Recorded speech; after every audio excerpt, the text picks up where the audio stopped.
you very much to our guest for accepting our invite. It's a pleasure. All right, so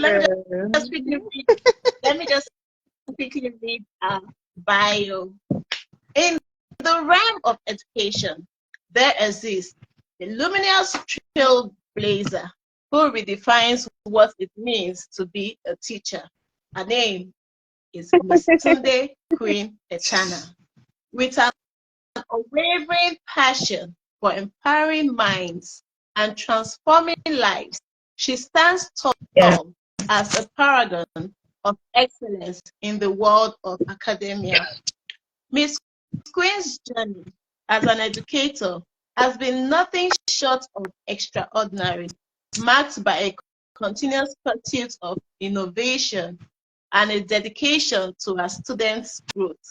Our classrooms are not merely spaces of learning, they are incubators of curiosity and imagination. With an innate ability to foster a genuine love for knowledge, Miss Queen's students are inspired to reach unprecedented heights. Her accolades are an awe-inspiring testament to our brilliance. From pioneering groundbreaking teaching methodologies to earning prestigious awards, she stands proudly as a record-breaking educator. With a charismatic and compassionate approach, she not only imparts wisdom, but also inspires unwavering self-belief in her pupils. Beyond her role as an educator, Miss Queen is an empathetic mentor, guiding her students through the labyrinth of life's challenges. Through her mentorship, she drips in them the resilience to persevere and the courage to dream fearlessly. In the ever-changing landscape of education, Miss Tunde Queen Etana is a guiding star, illuminating the path for countless others to follow. A relentless pursuit of excellence and our unwavering commitment to our students make her a true beacon of inspiration and a record-breaking teacher who ignites the flames of knowledge whenever she treads. Please let's put her hands together for Miss Queen, the blithe teacher. What's that name? Please help me with Blithe. Help me with the pronunciation. The blithe teacher, right? Blithe teacher. Don't mind my colleagues that changed it to another thing. I forgive all of them where they are. All right. So before we go into how you came into education, tell us what brought about that name. Why that name? Okay. Growing up, I've heard a lot of persons say I'm very cheerful. I'm always happy. I have this. I have a way of sharing joy and illuminating my environment so long as I find myself there. So, okay, prior to when I changed my Instagram handle, it was just Queen Etana, I think so. Then I decided to change it to the teacher you need. But I found out that there were other persons having that same handle. I wanted something unique. So I think on Instagram I was saying something like the teacher you need one, the teacher you need something like that. But I needed something unique, something that anywhere you say it, the person, anybody you're telling, we know that you're referring to me. So and then I decided to change to the cheerful teacher. But cheerful was there, joyous teacher was there, like happy teacher was there, everything was there.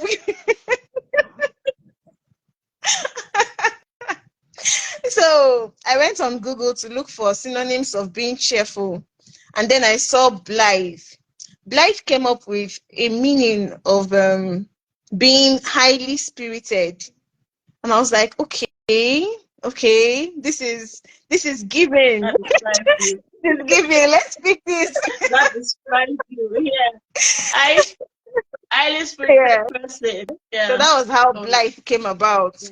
And because it's not a word that a lot of persons are conversant with, that's why the post where I talked about blithe teacher, I pinned it on my profile so that anyone who opens my profile, the first thing you're seeing is, okay, maybe for whatever reason, but let's just say one of the reasons that drew you to my page was because you saw the name blithe and you're like, what's wrong with this person? Why is this person answering blight? So immediately you open my page, the first post you're seeing there is the meaning of blight. So that you'll not send me a DM asking me what does blight mean? So Okay. So now my bad. in a nutshell, it means one who is highly spirited. Yeah. But we can use it as a synonym Right. for That is being cheerful, happy, joyful, and the sisters and brothers. okay. So That's that's very nice. it. Thank Thank you. you. So my bad. When I went to your page, I didn't open the first video to check.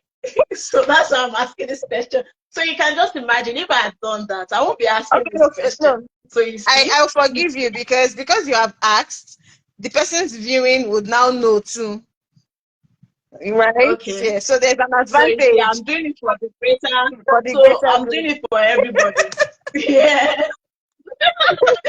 The creative educator said, I have wondered about it. It's a Thank very unique name. Thank you. you, creative Thank you. educator. So we are plenty of us that have been wondering. Today we've gotten You've gotten the the answer. answer to it. Thank you. Thank you very Thank much. you. All right, so now let's move on. Okay. You're a teacher. All right. Yes. Yeah. So what inspired you to become a teacher? What inspired you to get into this space of teaching? Okay. What inspired me? All right. Okay. The thing is, um, nothing in, I wouldn't say seeing a particular deficient place in the world of education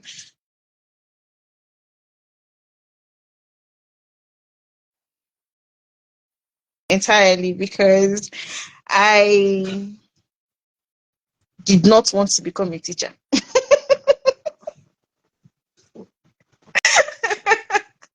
I wanted to say it in a very polite way, but there's no other sentence coming to my head right now. Yes, I did not want to become a teacher, but somehow, God grabbed me by the throat. And that's a very delicate part of the body. Once you run, you're dead. So that was how I came into teaching. Now, because I do not have a an obvious reason for being in the line of teaching, I am held onto teaching by God's purpose.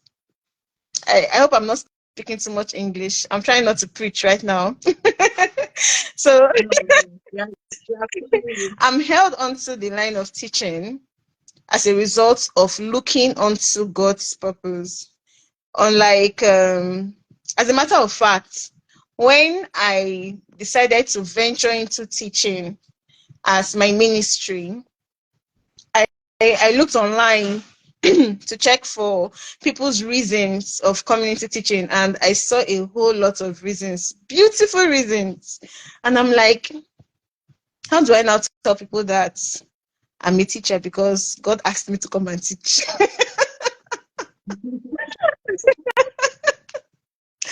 But somehow, when I tell people that my being in teaching is as a result of following God's call, they just get to understand.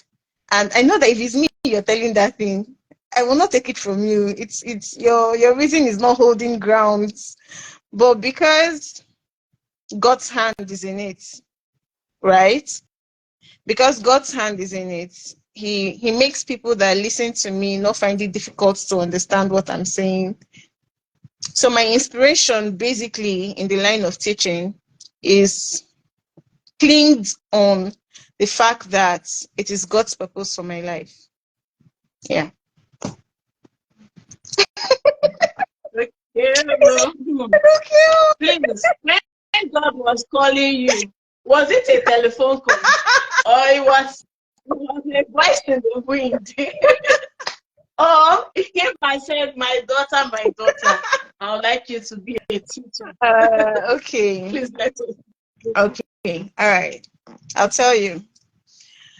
Um, After I finished school, this is really a story. Okay. All right. Let's get into it. After I finished school in 2017, I actually did environmental biology in school as my first degree because I've always had this thing for being an explorer.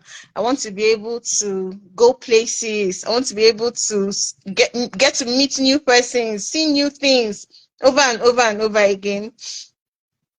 So I told my supervisor then in school that I was going to major into wildlife conservation so that I can go around the world. And he wanted me to get my PGD form before going for NYC. But I was like, let me just go now. Let me go with my mates and all that. God caught me during NYC.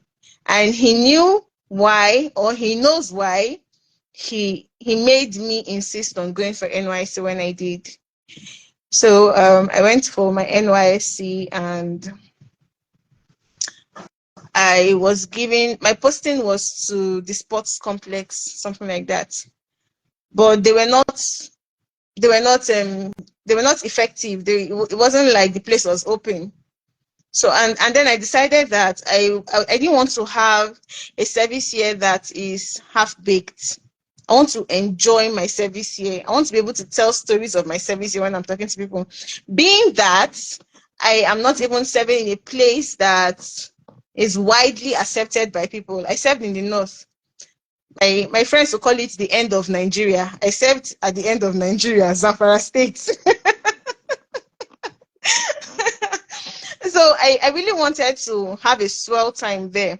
But thinking about it, coming out and telling people that I was posted to a primary place of a place of primary assignments where I didn't do anything was not just making sense to me. So that was how I went to schools. I went to meet my LGI then, and I told him that I needed a new place. Even if they will not pay me, I just needed something that will keep me active while I'm serving. And then he told me to go to a primary school. And, he sent me to a government school. I went to the government school and they said, since I have biology as one of my major courses from first degree, I'm going to take biology for senior classes. Okay. How often do I come to class? The man said once in a week. One day in 5 days. So what will I use the remaining 4 days to do? So I went to a private school and then I told them that my main posting is to the government school, but because I just want to be coming out, my reason, because I just want to be coming out, please, can I be teaching here? And the lady said, no problems. Now the reason she did not even apply for core members is because she cannot pay them. Most core members will not want to work without getting paid and all that. So that was how I started teaching there. But I made more impact in the government school. Maybe because those persons were bigger and they could relate to life. Because as a teacher, teaching is not only about what you have in your curriculum. It's about the students seeing your life. It's about them copying your life. It's about, you see all those little diversions when you're teaching. Somehow, God is using those diversions to talk to a particular student in your class. You wouldn't know. You understand? Yeah. So the secondary school people, students could actually relate with me more than the primary school. So the primary school was solely what was in their curriculum, learning and all that. But then when I get to the government school to teach the secondary school students, we were flowing quite well. So I did that for my service year, all through my service year. And then it was time to leave. As in the course of the teaching, I felt like, okay, I think I'm having fun doing this. Should I take it seriously? Now, the alawi they paid during NYC, I had friends who were saving theirs up to get married. I had some other persons who were saving theirs up to start up businesses. But the lodge I was staying in, someone told me about a postgraduate diploma in education in the school, the university there. And I was like, there's no harm in getting an educational certificate. What if? You see how God was now nudging me to that direction unknowingly, Yeah. unknowingly to me. So I was like, okay, no matter how much I save from here, I don't think it's going to be enough for me to start the kind of business I want to start. No matter how much I save from here, I don't think it's going to give me the kind of wedding I want. So let me go to school. That was how I registered in the College of Education there, the Federal University of Gusau. I registered there. Now, it is even in the custom of the school not to take coppers who have not yet gotten their discharge letters. You understand? You have to get your discharge letter before you further your education and all that. But when I got there, I spoke to the registrar and I told him, I just want to do it so that when I leave here, I see the certificate, I'll know that I gained something of value from this place. And he was like, no problems. That he knows it's something they don't do, but my reason is valid. So I can go on with the program. I I practically joined these guys 3 weeks to exam. So what was I going to do there? But then I joined and I did the exam and I passed. And then I did second semester, did the exam and I passed. Just like that. A program of 18 months. I did it in less than a year. And I got my education certificate. So, okay, I got that. I was through with NYSC. I came back to Port Harcourt and I was now applying to work in environmental companies where I can really practice what I have learned. But it wasn't just working. Like, it was not just entering. And then a friend linked me to a school. It's a church school. He said, okay, since you're into doing things voluntarily and you don't like staying at home, just be going there. I was like, okay, no problems. To while away time, let me just be going there. And so I started teaching in that school. I was still applying in other environmental companies. Then I got a placement. I saw an advert of Edo State recruiting newly graduated people and all that. And then I applied. I was a civil servant for a year plus. I was working under the judiciary, but something was just pulling me back. Like, I take pictures on Snapchat and trust Snapchat. They will give you memories of things. So as the months, days rolled by into months and then years, I started getting memories on Snapchat of how the teaching life was like for me, how I just had that peace within me. And then I spoke to my parents about it. My dad said, no, you cannot be a teacher. Hey, hey. He said, no, this, that. And growing up, I used to have an issue with my mom. My mom is a teacher. She is a teacher till now. I used to have an issue with my mom. I'll tell her, with all this smartness you have, with all this, with everything you have, of all the professions in this world, how did you choose to become a teacher? Irony of life. I'll start comparing her to some persons. I'll be like, you're smarter than this person. You're more resourceful than this person. You're this than this person. You're that than this person. If you had put all these qualities in this line, you would not be where you are. I was literally, I don't want to use the word scolding, but I was always on my mom's neck. So when I came home telling them that I had this thing drawing me to the school, drawing me to the classroom, join me to be with children and all that. And then the Edo State government refused to pay. So I was working for free for 1 year. Edo State government refused to pay. Guess what? When I stopped the job, they started paying. I'm telling you. Like, no. So because I was no longer in Port Harcourt, my dad did not really have that strong hold on me. I was in Benin. I'm still in Benin now though. So I could do what I wanted to do. And then I got into teaching in a school just on my street. And like that, I forgot everything that is not educated, that is not educationally inclined. That's how everything just went back. And then, you see, the instances I gave you, when I noticed that whenever I have to do something that has to do with education, it just flies, like it goes without stress. It's easy for me. But immediately I try to venture into something else that is not that has no link with education. When have you seen? Do you watch Nigerian movies? When people do like this,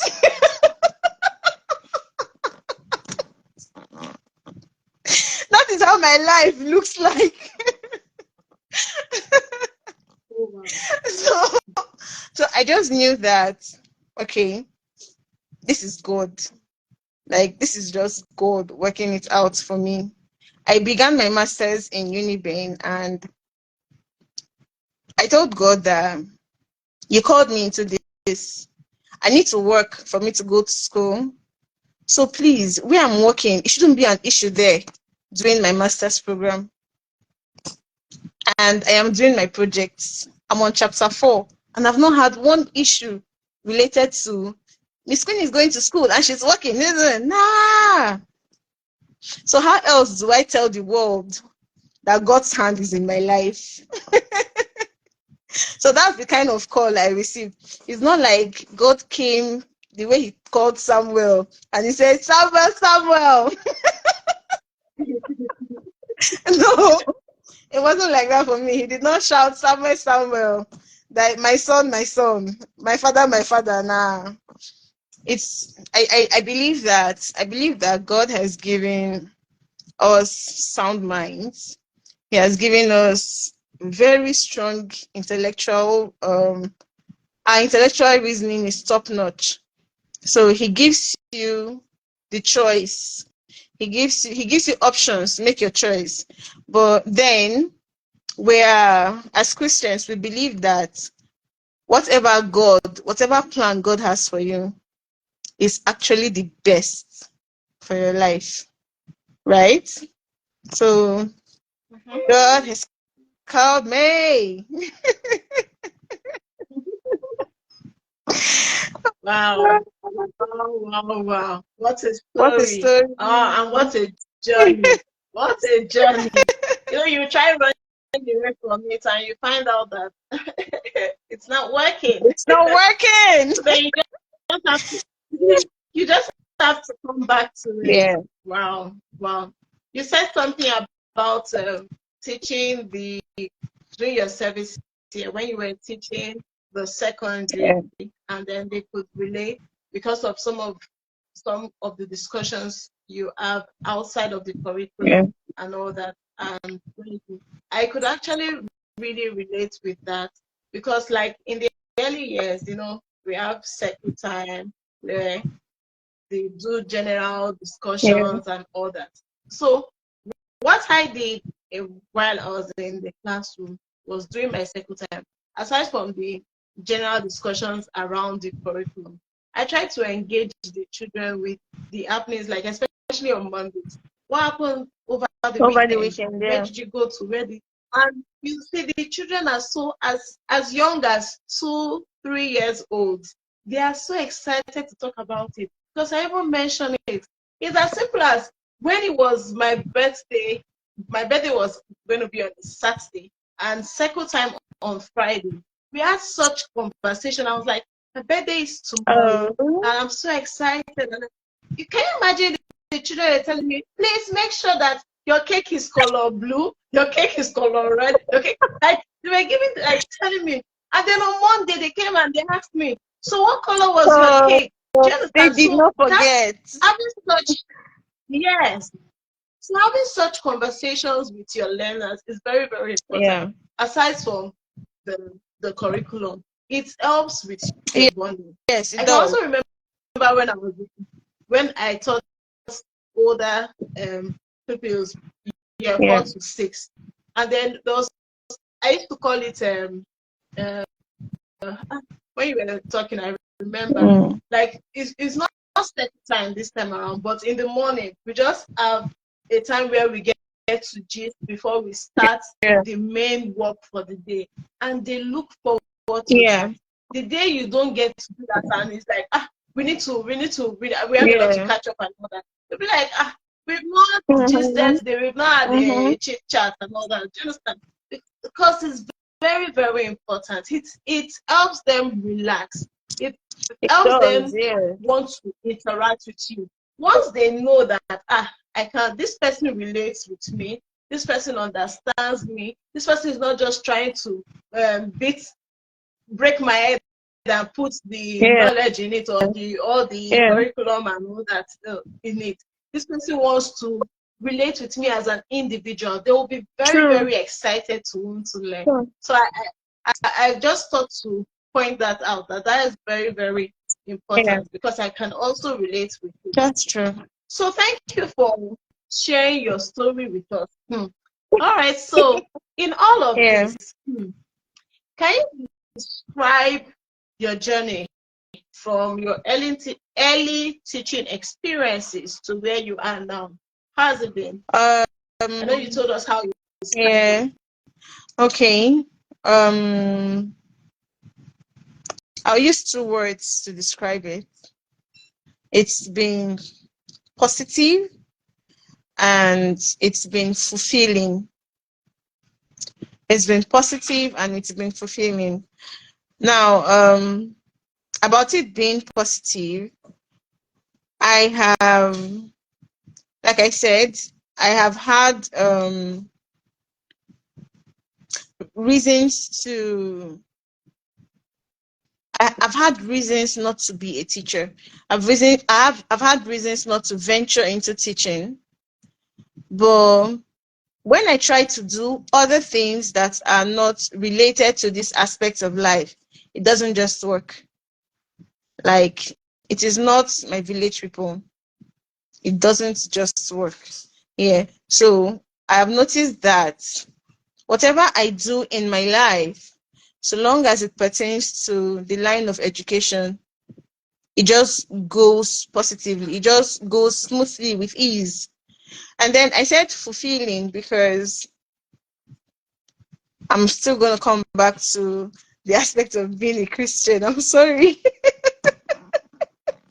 It's fine. It's fine. You can't separate your faith from who you are. So, in the aspect of being fulfilling, there's this peace that comes with you knowing that you're doing what God wants you to do. You don't find stress.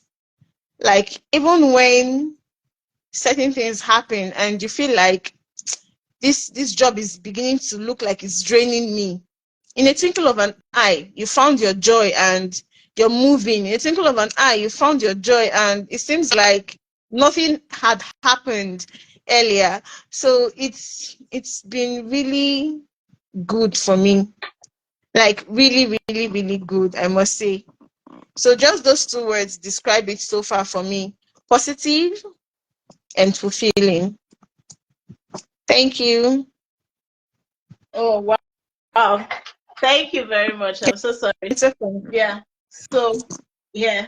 So knowing that you have God's backing Yeah. and all that makes the journey easier Yeah. and fulfilling. Yeah. And this whole thing has been very positive so far. Yeah. Considering that other areas have not been working as you had Yeah. expected, but this has been like the light bulb in your entire Yeah. journey. Definitely. All right. So now, can you tell us? Sorry, please. It's okay. Can you share a memorable or rewarding teaching moment that you've had in your experience? Okay. There are lots. Which ones do I choose from now? Uh, Let me do what I used to do in school then. Tumbo tumbo bas calabat. Okay. I'm going to tell you about this child.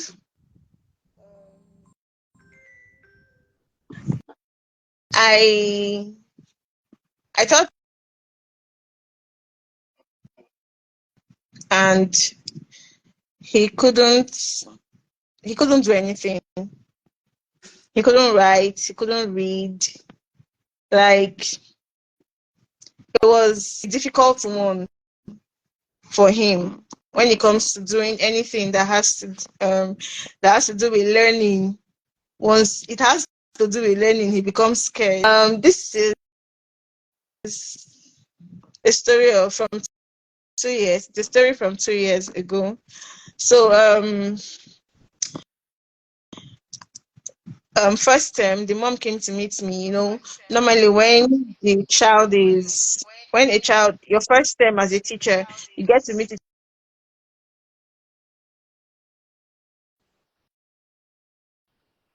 academic session and all that.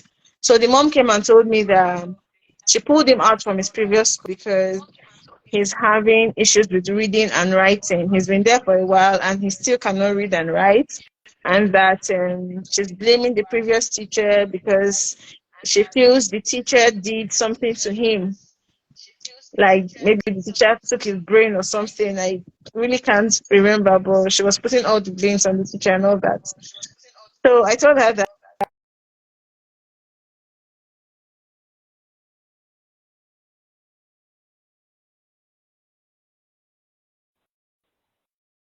term and third term with this child. And somehow, with God's help, the the child started writing. He started reading. It was very difficult from the beginning. It was challenging, and on my end, it was frustrating to me. But like I said, like when you see me pray for my learners, you think they are my children. You think I gave them.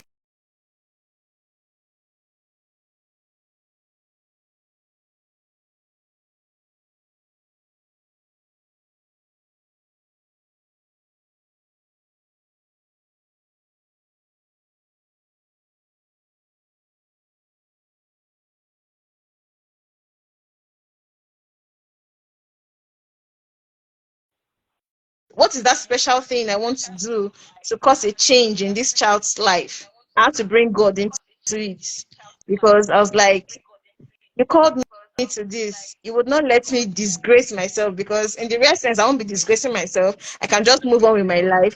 But it's you I'm putting in front of me. So do something about this child. And as God will have it, the third term, he did his exam without my help. As in, like, I didn't read his questions to him. I read his questions to him first term. In fact, as a matter of fact, the first term I practically answered the questions for him because he would just tell me what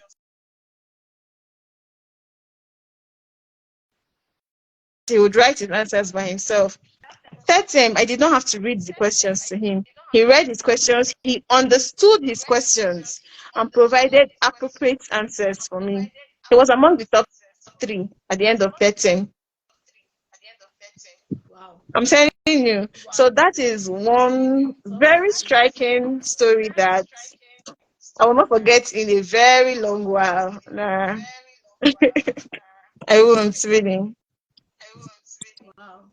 The interesting part about teaching is you get to meet a lot of learners, and Yeah. every child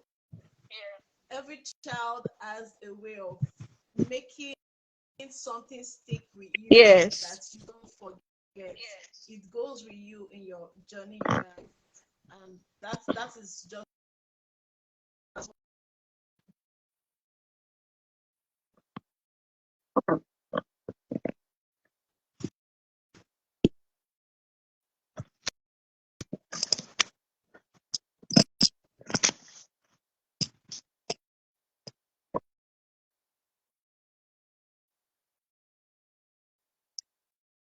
I can't hear you any longer. I think network is fluctuating at this point. Okay. Can you hear me now? Not clearly.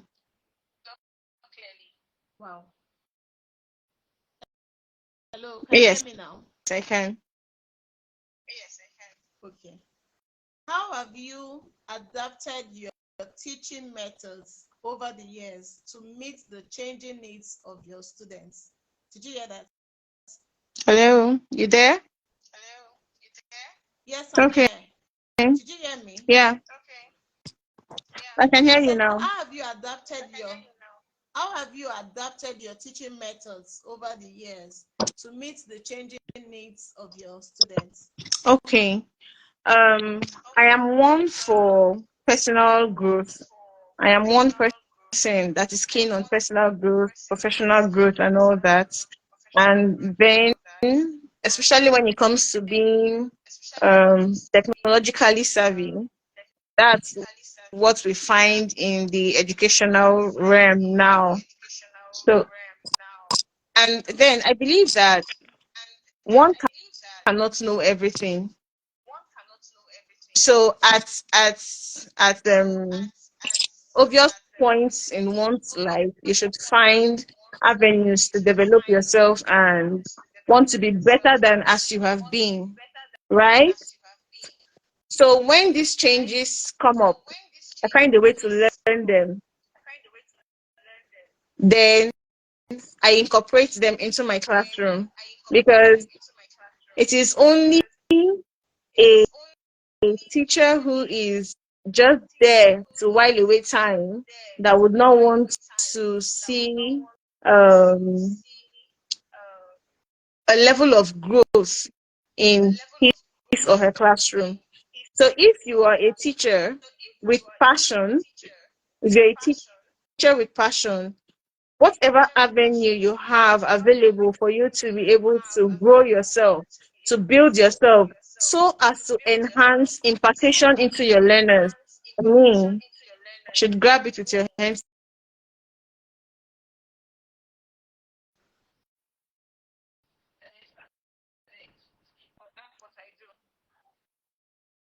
All right. Okay, thank you very much. So now, in your teaching career so far, what challenges have you faced? Can you tell us?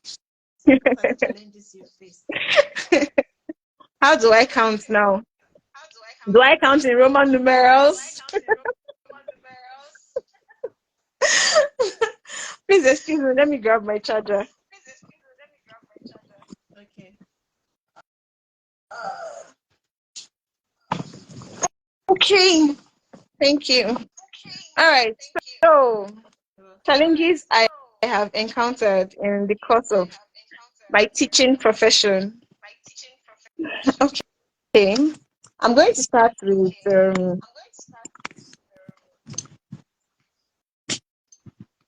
the school. Okay, I'm going to point out challenges in the school, challenges with the learners, challenges with the parents, right? Yes, the parents. Now with this, it's going to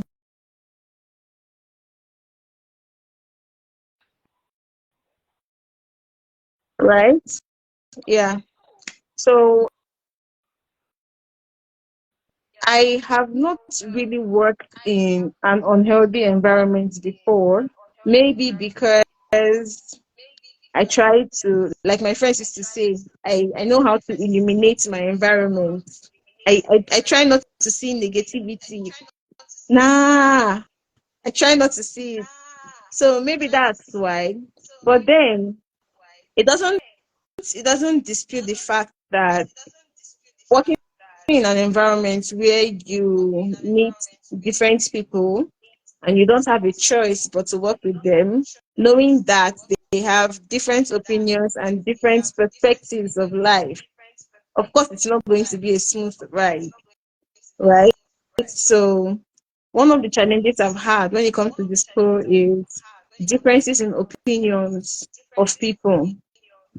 Like, there are some opinions you just get to know about, and you're like, how did you think of this? Like,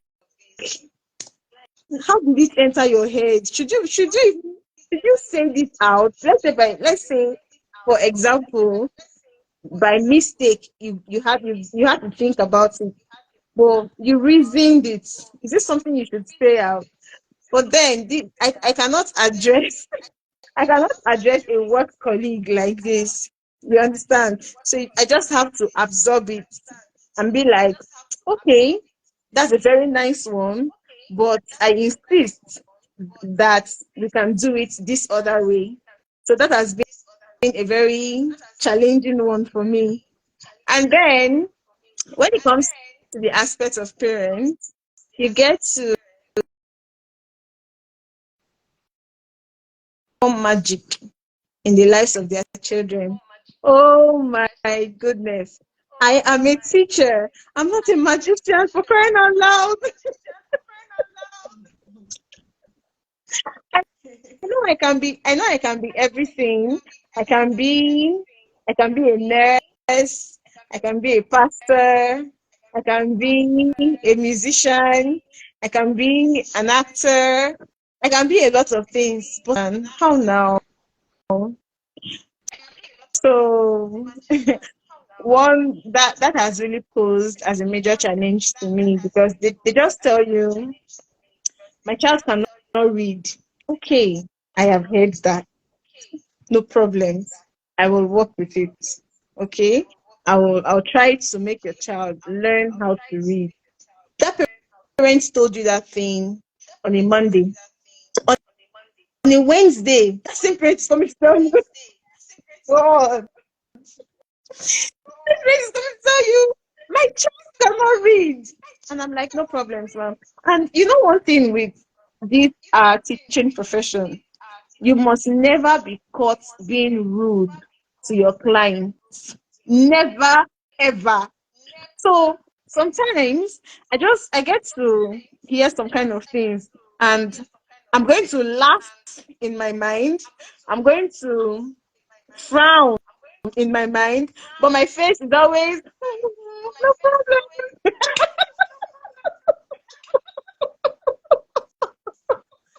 Oh my god.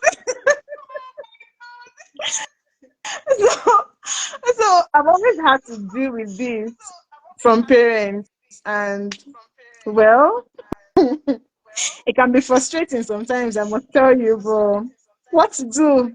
Yeah. So that's with the parents.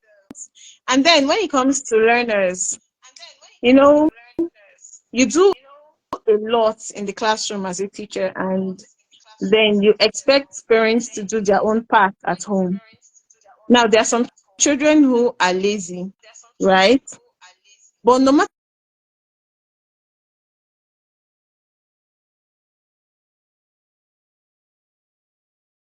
for that child, but then you hear you get to see children come back to school with their work, or they're just nonchalant about a couple of things. So that becomes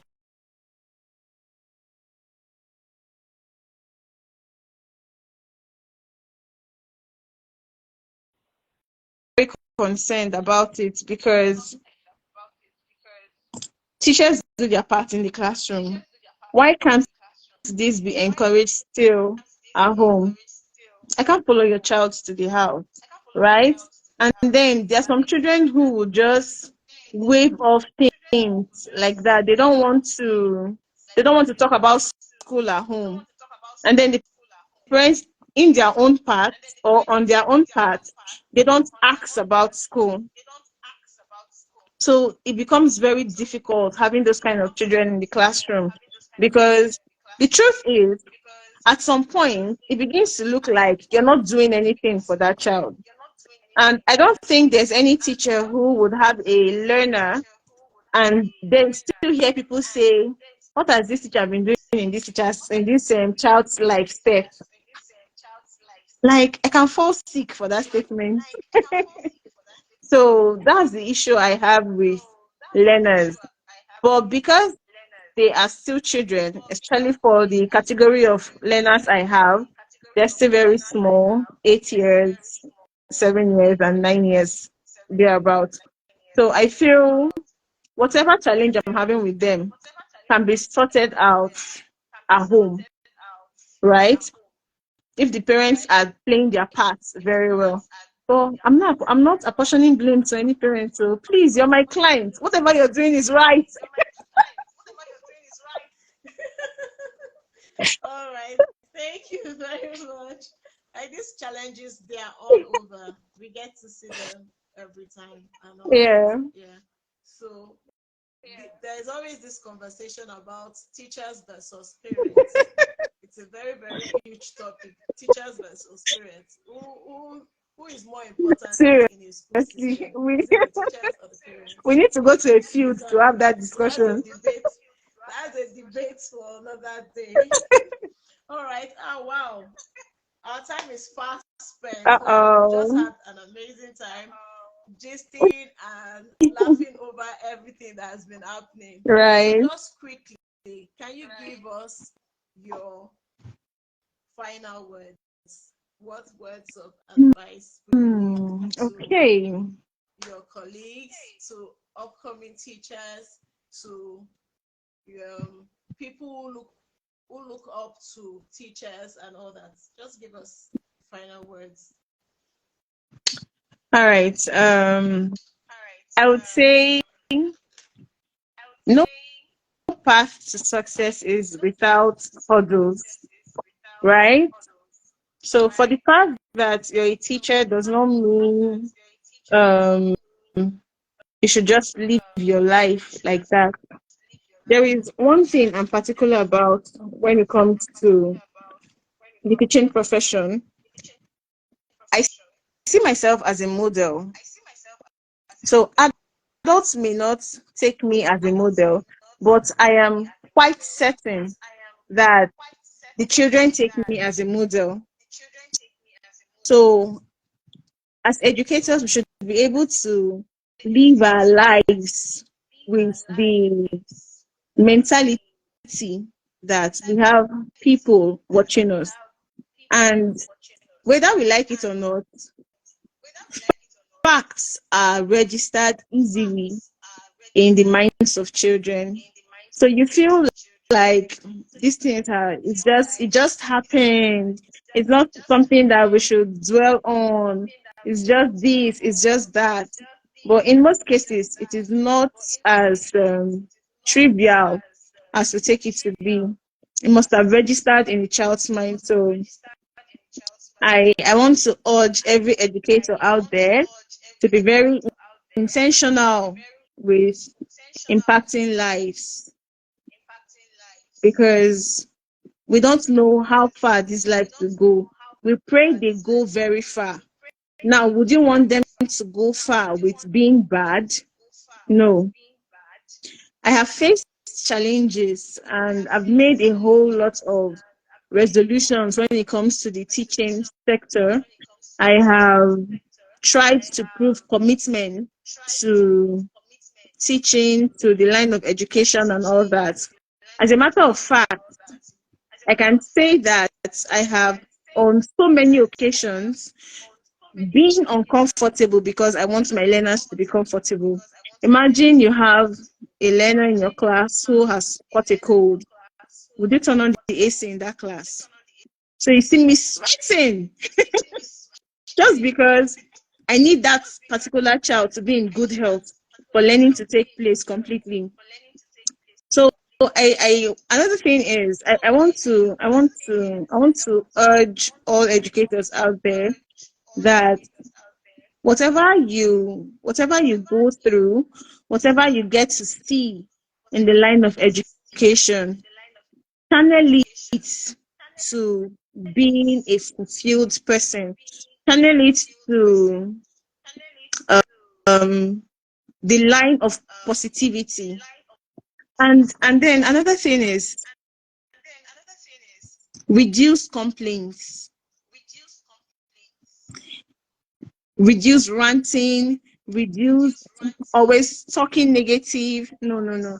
I don't think all those things should actually be in the life of an educator, because aside being an educator, as a normal human being, when you begin to dwell on a particular thing, it somehow reflects on you.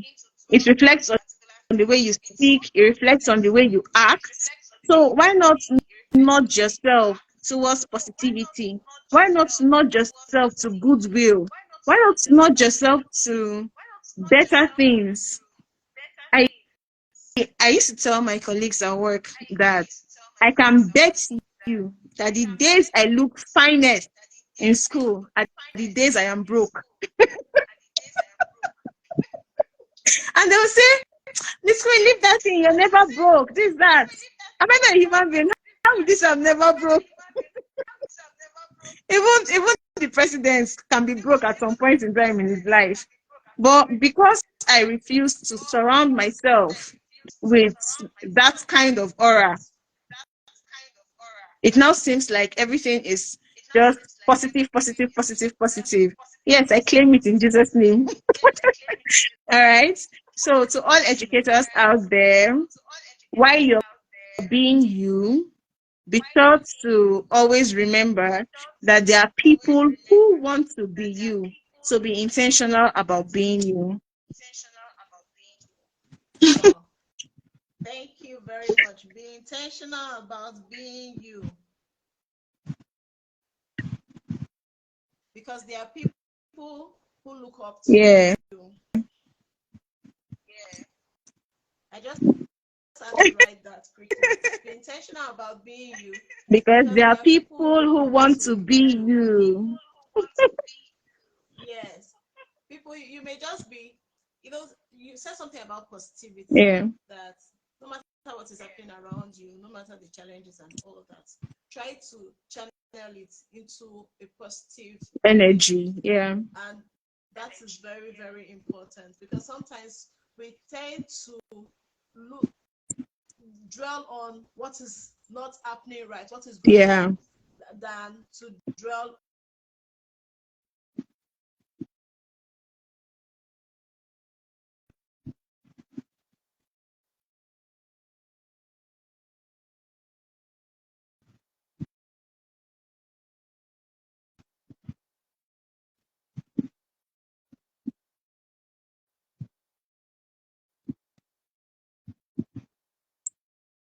You're welcome.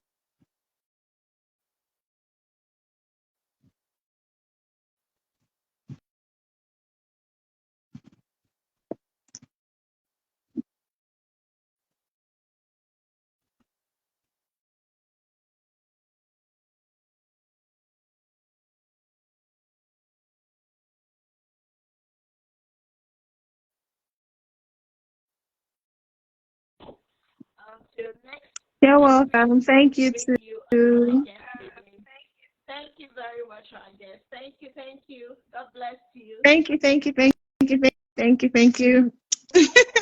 for honoring the call of God on your life, for accepting the call of God on your life. Thank you very much.